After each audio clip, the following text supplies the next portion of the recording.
Okay, this is the garage overhead door, and this is the control button, and the control button is higher than 5 feet from the ground, which is a good thing. It keeps little hands from coming up to it.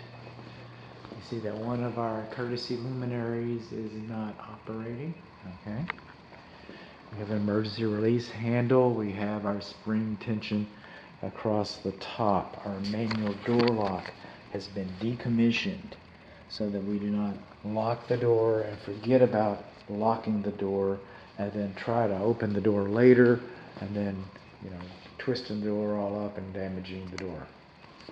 This handle should be lower. I can reach it. I'm 5'7".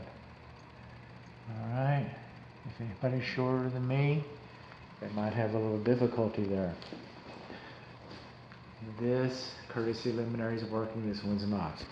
This door, pedestrian door between the garage and the living space, it has self-closing springs on it, but the springs have been adjusted out so it doesn't operate like it should. So what we're going to do is play a little bit. Push the button. It works. Nice and quiet.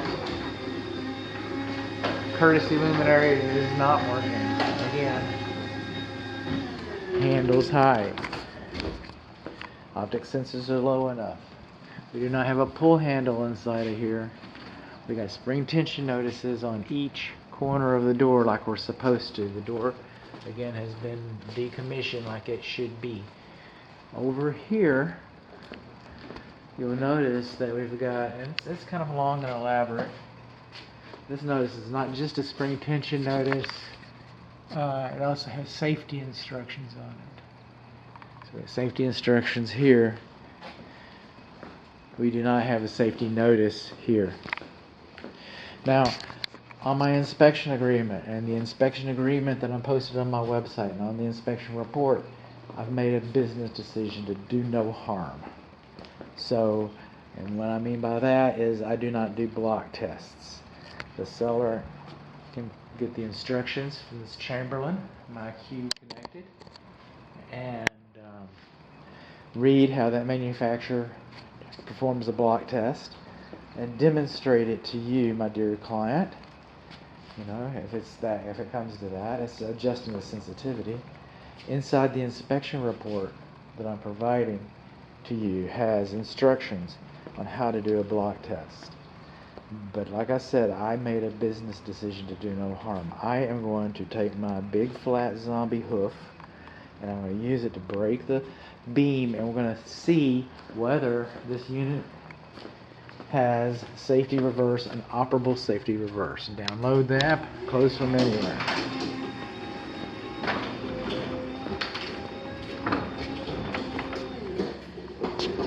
So we do know that the safety reverse works.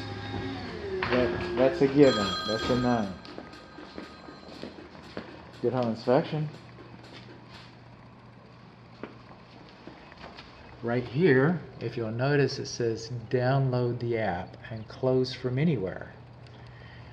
Now, I don't particularly like that because it doesn't matter what I like.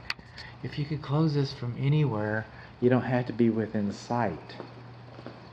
You see, this control button is supposed to be within sight of the door so that when you close the door, you can see that it's clear in front of the door. Now, by installing an app that bypasses that, and you can close it from the other side of the door, you could close this from Tulsa, Oklahoma, and not know if anything's in front of the door. Now, the manufacturer made it that way. I'm just calling your attention to it. I can't call it a defect. It's been UL listed. So what did we learn? We learned that we don't have a warning note besides the app. We learned that we don't have a warning notice posted on the door.